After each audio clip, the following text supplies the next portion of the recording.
വരാനുണ്ട് നല്ലൊരു ദിവസം, അറഫയുടെ ദിവസം. 9ാമത്തെ ദിവസം ദുൽഹജ്ജ് 9 അറഫയുടെ ദിവസമാണ്. കഴിഞ്ഞ വർഷത്തിൽ നമ്മൾ അത് വിശാലമായി പറഞ്ഞിട്ടുണ്ട്. ഓരോ നാട്ടിലെയും ഉദയാസ്തമയങ്ങൾക്കനുസരിച്ച്, ഓരോ നാട്ടിലെയും ചന്ദ്രോദയാസ്തമയങ്ങൾക്കനുസരിച്ചുകൊണ്ടാണ് ആ നാട്ടിലെ ഇബാദത്തുകൾ തീരുമാനിക്കപ്പെടുക. അത്തരത്തിൽ നമ്മുടെ നാട്ടിൽ ബുധനാഴ്ച അറഫയുടെ ദിവസമാണ്. ചൊവ്വാഴ്ച ഹജ്ജിന് പോയ ഹാജിമാരൊക്കെ അറഫയിൽ നിൽക്കുന്ന ദിവസമാണ്. അറഫയുടെ ദിവസം വലിയ ശ്രേഷ്ഠമായ ദിവസമാണ്.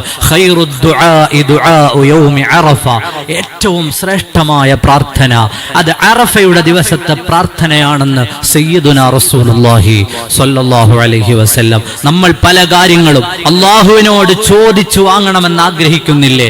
പല കാര്യങ്ങൾക്കും നമ്മുടെ ഉള്ളിൽ അള്ളാഹുവിനോട് പറയണം, നല്ലൊരു സമയത്ത് ദുആ ഇറക്കണമെന്ന് നാം വിചാരിക്കുന്നില്ലേ? ഇതാ അറഫയുടെ ദിവസം. അറഫയുടെ ദിവസത്തെ ദുആ അത് ഖൈറായ പ്രാർത്ഥനയാണ്, ശ്രേഷ്ഠമായ പ്രാർത്ഥനയാണ്, ഉന്നതമായ പ്രാർത്ഥനയാണ്. കൈ നീട്ടിക്കോ, അല്ലാഹു തട്ടാത്ത ദിവസമാണ് അറഫയുടെ ദിവസം. രണ്ടാമത് അറഫയുടെ ദിവസം അല്ലാഹു സുബ്ഹാനഹു വ തആല ധാരാളമായി നരകമോചനം നടത്തുന്ന ദിവസമാണെന്ന്, അതിനേക്കാൾ നരകമോചനം നടത്തുന്ന ദിവസമില്ലെന്ന് ഹബീബ് സയ്യിദുനാ മുഹമ്മദുർ റസൂലുള്ളാഹി സ്വല്ലല്ലാഹു അലൈഹി വസല്ലം. നമ്മളെല്ലാവരും നരകമോചിതരാകാൻ ആഗ്രഹിക്കുന്നവരല്ലേ? അല്ലാഹു തആല നരകത്തിൽ നിന്ന് മോചിപ്പിക്കുന്ന ആ ദിവസത്തിൽ അല്ലാഹുവിന്റെ മോചനം നൽകപ്പെട്ട അടിമകളുടെ പട്ടികയിൽ നമുക്ക് ഉൾപ്പെടണം. അതാണ് ഹബീബായ നബി തങ്ങൾ പറഞ്ഞത്, അറഫയുടെ ദിവസം അല്ലാഹു ധാരാളമായി നരകമോചനം നൽകുന്ന ദിവസമാണ്. ഖബറിൽ നിന്ന് എഴുന്നേൽക്കുന്ന മനുഷ്യൻ, അല്ലാഹുവിന്റെ അരികിലേക്ക് പോകാൻ വേണ്ടി ഖബറിൽ നിന്ന് എഴുന്നേൽക്കുന്ന മനുഷ്യൻ, ആ മനുഷ്യനെ 3 ആളുകളെ, ആ മനുഷ്യരിൽ നിന്ന് 3 വിഭാഗം ആളുകളെ മലക്കുകൾ മുസാഫഹത്ത് ചെയ്യുമെന്നാണ്. മലക്കുകൾ അവരുടെ കൈ പിടിക്കുമെന്നാണ്. മലക്കുകൾ അവരെ ആലിംഗനം ചെയ്യുമെന്നാണ്. ആ കൂട്ടത്തിലെ ഒരു വിഭാഗം അറഫയുടെ ദിവസം നോമ്പെടുത്ത ആളുകളാണെന്ന് മുൻഗാമികൾ നമ്മെ പഠിപ്പിച്ചു തരുകയാണ്. അറഫയുടെ ദിവസം നോമ്പെടുത്ത ആളുകൾ അവർ ഖബറിൽ നിന്ന് എഴുന്നേറ്റ് മഹ്ശറയിലേക്ക് പോകുന്ന ദിവസം അവരെ മലക്കുകൾ ആലിംഗനം ചെയ്യും. അതുപോലെ ഇബ്ലീസ് ഏറ്റവും അധികം സങ്കടപ്പെടുന്ന ദിവസങ്ങളിൽ ഒന്നാണ് അറഫയുടെ ദിവസം. ഈ ഉമ്മത്തിന് പ്രത്യേകമായ ദിവസം. അൽയൗമ അക്മൽതു ലക്കും ദീനക്കും വഅത്മംതു അലൈക്കും നിഅമതി വറളിതു ലക്കുമുൽ ഇസ്ലാമ ദീന. തുല്യമായ ഒരു ഉമ്മത്തിനും കിട്ടാത്ത ഏറ്റവും അതുല്യമായ ദിവസം അറഫയുടെ ദിവസമാണ്. ആ അറഫയുടെ ദിവസത്തെ ആദരിക്കണം, ബഹുമാനിക്കണം. അന്നത്തെ ദിവസം നോമ്പെടുക്കണം, ധാരാളമായി ഇബാദത്തുകൾ ചെയ്ത് ദിക്റ് ചൊല്ലി അല്ലാഹുവിന്റെ സാമീപ്യം ആഗ്രഹിക്കണം. സയ്യിദുനാ മുഹമ്മദുർ റസൂലുള്ളാഹി സ്വല്ലല്ലാഹു അലൈഹി വസല്ലമ തങ്ങൾ ഇമാം അഹ്മദ് റളിയല്ലാഹു അൻഹു ഉദ്ധരിക്കുന്നുണ്ട്, ഹബീബായ നബി തങ്ങൾ അറഫയുടെ ദിവസം അധികരിപ്പിച്ചിരുന്നു, ലാ ഇലാഹ ഇല്ലല്ലാഹു വഹ്ദഹു ലാ ശരീക ലഹുൽ മുൽക്കു വലഹുൽ ഹംദു യുഹീ വയുമീതു വഹുവ അലാ കുല്ലി ഷൈഇൻ ഖദീർ.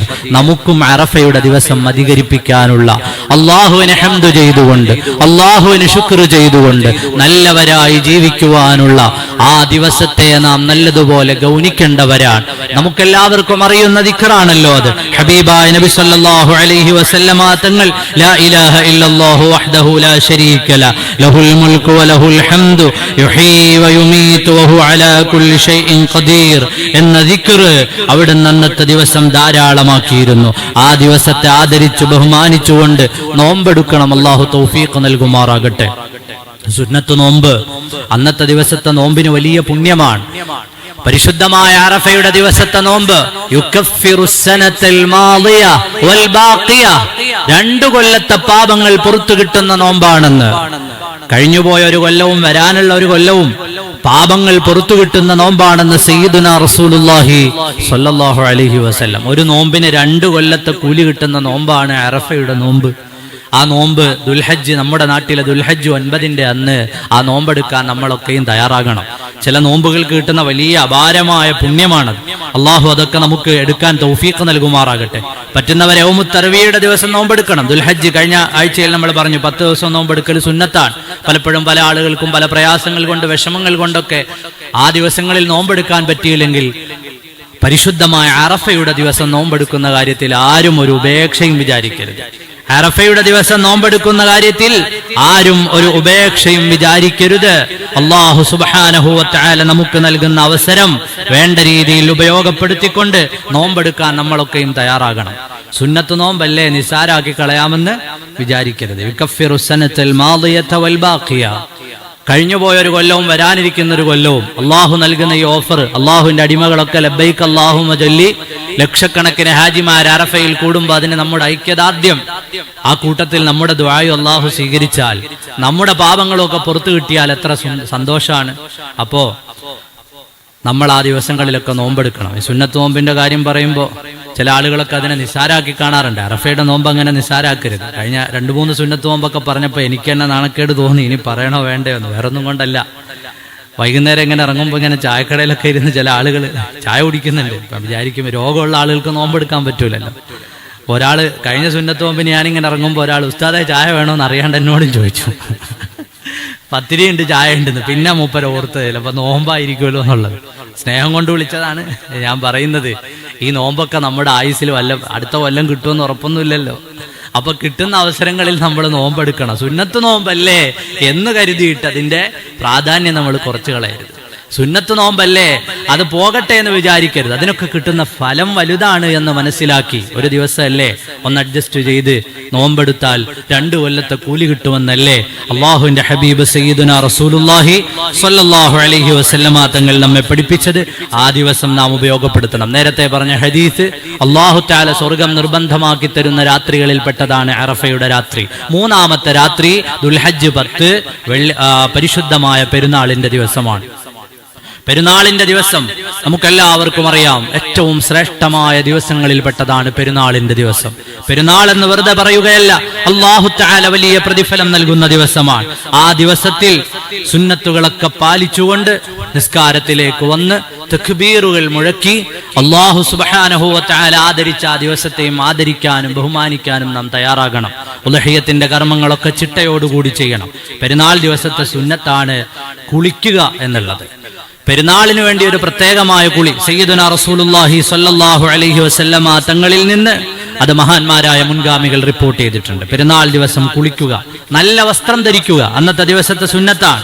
അതിന് പുതിയത് തന്നെ വേണമെന്നില്ല. പുതിയത് കിട്ടിയാൽ ഏറ്റവും നല്ലത്.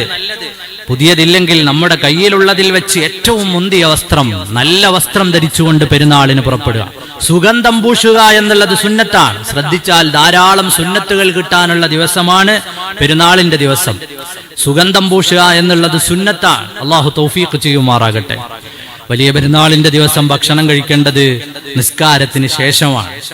ചെറിയ പെരുന്നാളിന്റെ ദിവസം നിസ്കാരത്തിന് മുമ്പും, വലിയ പെരുന്നാളിന്റെ ദിവസം ഭക്ഷണം കഴിക്കേണ്ടത് നിസ്കാരത്തിന് ശേഷവുമാണ്. അപ്പോ വലിയ പെരുന്നാൾ നിസ്കാരം അത് കഴിഞ്ഞിട്ടാണ് ഭക്ഷണം കഴിക്കേണ്ടത്. അതിന്റെ അർത്ഥം രാവിലെ ചായ കുടിക്കേണ്ടെന്നൊന്നും അല്ല, മറിച്ച് പെരുന്നാളിന്റെ ആ വിശാലമായ ഭക്ഷണം അത് നിസ്കാരത്തിന് മുമ്പല്ല, നിസ്കാരത്തിന് ശേഷമാണ്.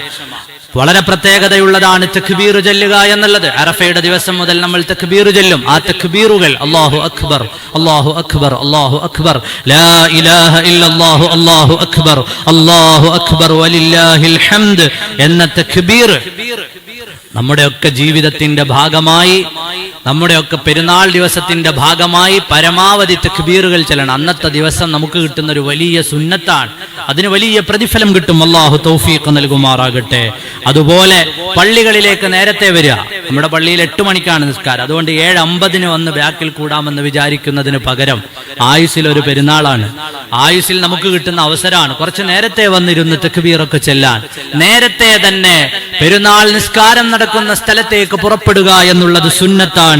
അതുപോലെ നടന്നു വരിക, ഒരു വഴിയിലൂടെ വന്ന് മറ്റൊരു വഴിയിലൂടെ തിരിച്ചു പോവുക എന്നുള്ളത്. ദൂരത്തുള്ള ആളുകൾ വാഹനത്തിൽ വരുന്നവരാണ്. അടുത്തൊക്കെയുള്ള ആളുകൾ നടന്നു വരാൻ സൗകര്യപ്പെടുന്ന ആളുകൾ നല്ല വസ്ത്രം ധരിച്ച് സുഗന്ധം പൂശി പള്ളികളിലേക്ക് നടന്നു വരിക. അല്ലാഹു സുബ്ഹാനഹു വ തആല പെരുന്നാൾ ദിവസത്തിന്റെ സുന്നത്തുകൾ എടുക്കാൻ തൗഫീഖ് നൽകുമാറാകട്ടെ. പെരുന്നാൾ നിസ്കാരം ഒരു വലിയ സുന്നത്താണ്. അതിനുശേഷമുള്ള ഖുതുബയെ പ്രത്യേകമായി ശ്രദ്ധിക്കുക. അതുപോലെ പ്രിയപ്പെട്ട മുഅ്മിനീങ്ങളെ, അന്നത്തെ ദിവസം ദാനധർമ്മങ്ങൾ സ്വതക്ക കൊടുക്കുന്ന കാര്യത്തിൽ, അന്നത്തെ ദിവസം അള്ളാഹുവിനെ മുൻനിർത്തിക്കൊണ്ട് ധർമ്മം ചെയ്യുന്ന കാര്യത്തിൽ ഒരു ഉപേക്ഷയും വിചാരിക്കരുത്. അന്നത്തെ ദിവസത്തെ സ്വതക്കയ്ക്ക് വലിയ പുണ്യമുള്ളതാണ്. ഇങ്ങനെ ധാരാളം സുന്നത്തുകൾ അന്നത്തെ ദിവസം ഹബീബ് സയ്യിദുനാ റസൂലുള്ളാഹി സ്വല്ലല്ലാഹു അലൈഹി വസല്ലമ തങ്ങൾ നമ്മെ പഠിപ്പിച്ചു തരുകയാണ്. പരസ്പരം ആശംസാ വചനങ്ങൾ പറഞ്ഞ് കൈമാറി സന്തോഷത്തോടുകൂടി പിരിഞ്ഞു പോവുക. അന്നത്തെ ദിവസം നമ്മുടെയൊക്കെ നാടുകളിൽ പെരുന്നാളാകുന്ന സമയത്ത് പ്രത്യക്ഷപ്പെടുന്ന ചില പോസ്റ്ററുകളുണ്ട്. പെരുന്നാൾ നിസ്കാരം, മുസ്ലിമായ മനുഷ്യന്റെ പെരുന്നാൾ നിസ്കാരം അത് പള്ളികളിലാണ്. മഹാന്മാരായ മദ്ഹബിന്റെ ഇമാമുകളൊക്കെ അതിൽ യോജിക്കുകയാണ്. പള്ളി വിശാലമല്ലാത്ത സമയത്ത്, പള്ളിയിൽ വിശ്വാസികളെ ഉൾക്കൊള്ളാൻ കഴിയാത്ത സമയത്താണ് നബി സല്ലല്ലാഹു അലൈഹി വസല്ലമ തങ്ങൾ ഈദ്ഗാഹുകളിൽ നിസ്കാരം നിർവഹിച്ചിട്ടുണ്ടായിരുന്നത്. ചില മദ്ഹബുകളിൽ ഈദ്ഗാഹുകളെ കുറിച്ച് കാണാം. ആ ഈദ്ഗാഹുകൾ പ്രത്യേക നിബന്ധനയൊത്ത പ്രദേശങ്ങളാണ്. കാലികളോ മറ്റുള്ള സാധനങ്ങളോ ഒന്നും കടന്നു കയറാതെ വളരെ സുരക്ഷിതമായി കെട്ടിത്തിരിച്ച് അതിനുവേണ്ടി സൗകര്യപ്പെടുത്തിയ ഇടങ്ങൾ ചില മദ്ഹബുകളിൽ കാണാം. എന്നാൽ ഇന്ന് നമ്മുടെ നാടുകളിൽ കാണുന്ന മുസ്ലിം സഹോദരങ്ങൾ ഐക്യപ്പെട്ടു നിൽക്കേണ്ട സമയത്താണ് നമ്മളുള്ളത്. പല സംസ്ഥാനങ്ങളിൽ നിന്നുള്ള വാർത്തകൾ നമ്മൾ വായിക്കുകയാണ്. ആ സമയത്ത് മുസ്ലിം സഹോദരങ്ങൾ ഐക്യപ്പെട്ട സമയത്ത്, ഐക്യപ്പെടേണ്ട സമയത്ത്, മുസ്ലിമീങ്ങൾ ഒറ്റക്കെട്ടായി നിൽക്കേണ്ട സമയത്ത്, ഒരു പെരുന്നാളിന്റെ ദിവസം ഒരു മഹല്ലിലെ കുറെ ആളുകളെ വിളിച്ചു കൊണ്ടുപോയി വല്ല കാലിച്ചന്തയിലോ കളിസ്ഥലത്തോ ടർഫുകളിലോ സ്റ്റേഡിയങ്ങളിലോ തെരുവുകളിലോ നിസ്കാരം എന്ന പേരിൽ നടത്തുന്ന ഈ സർക്കസുകൾ അത് നിസ്കാരത്തിന്റെ പരിധിയിലെത്തുമോ എന്നറിയില്ല. ആളുകൾ കാർക്കിച്ചു തുപ്പുന്ന റോഡുകൾ, കുട്ടികൾ കളിച്ച് ചവിട്ടി തേച്ച് അവരുടെ തുപ്പലും ഉമനീരും ചെളിയും എല്ലാം പുരണ്ട ടർഫുകൾ, അങ്ങനെ തുടങ്ങിയിട്ട് പല സ്ഥലത്തും കാലികളെ കച്ചവടം ചെയ്യുന്ന ചന്തകൾ, അവിടെയൊക്കെ അതിന്റെ മൂലയിലൊക്കെ കുറെ ആളുകളെ കൂട്ടി നടത്തുന്ന ഈ പ്രഹസനം മുസ്ലിം ഉമ്മത്തിന്റെ ഐക്യം എന്ന നിലയിൽ ഈ ദിവസം അവർ പള്ളിയിലേക്ക് വരട്ടെ, പരസ്പരം കാണട്ടെ, പരസ്പരം ആശംസകൾ പങ്കുവെക്കട്ടെ, അവരുടെ മുൻഗാമികളുടെ ഖബറുകൾ സിയാറത്ത് ചെയ്യട്ടെ.